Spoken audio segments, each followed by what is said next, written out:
Today on Animal Fact Files, we're talking about North American toads. Hop on the subscribe button, and thank you to KJB for today's request. Technically, there is a toad species with the common name American toad, but there are plenty of other toads in North America, so today we'll be discussing that toad's entire genus. Unsurprisingly, toads from this genus can be found all throughout North America. Some, like the Houston toad, have an extremely limited range and are considered endangered. Others, like the Great Plains toad, have a broad range that extends from Canada to Mexico and are listed as least concern. North American toads are ground-dwelling animals. Some, like the Yosemite toad, live in mountainous areas, usually on the edges of pine forests. Others, like Fowler's toads, prefer sandy areas they can utilize for burrowing. All North American toad species, however, must live near water, and this has to do with how they grow up.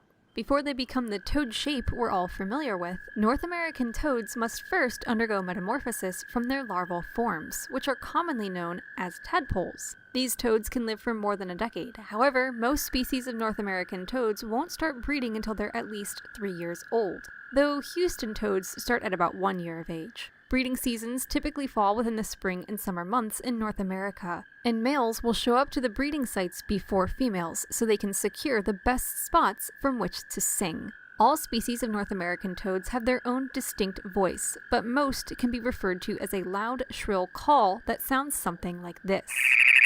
Sometimes these calls will attract roving males, and males will accidentally mount each other. When this happens, the mounted male will let out a chirping call that sounds like this.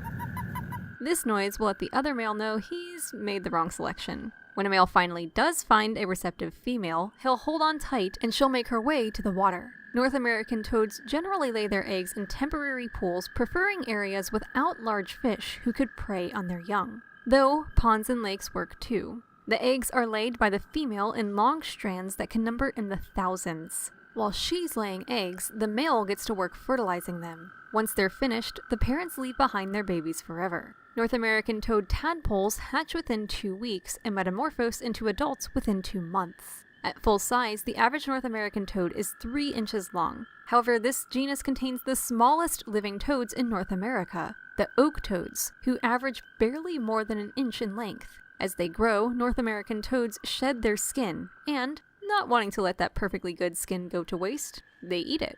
This is actually pretty common among reptiles and amphibians. As adults, North American toads tend to be nocturnal, though some species, like the Yosemite toad, are more active during the day. Either way, when they aren't active, North American toads will burrow underground or find a nice rock under which they can hide. When they are active, North American toads may be on the lookout for food. North American toad tadpoles eat mostly plant material such as algae and pollen, but adults may take just about anything they can find, including earthworms, snails, slugs, ants, beetles, spiders, moths, flies, and the list goes on. Many species will seek out their prey and shoot out their tongue kind of like a chameleon to catch it. While active, North American toads have to watch out for predators like snakes, ravens, gulls, and frogs. They do come with some defense. North American toads secrete a toxin from their warts that tastes awful and can upset an unsuspecting animal's stomach or cause a burning sensation in the eyes. This is really why North American toads,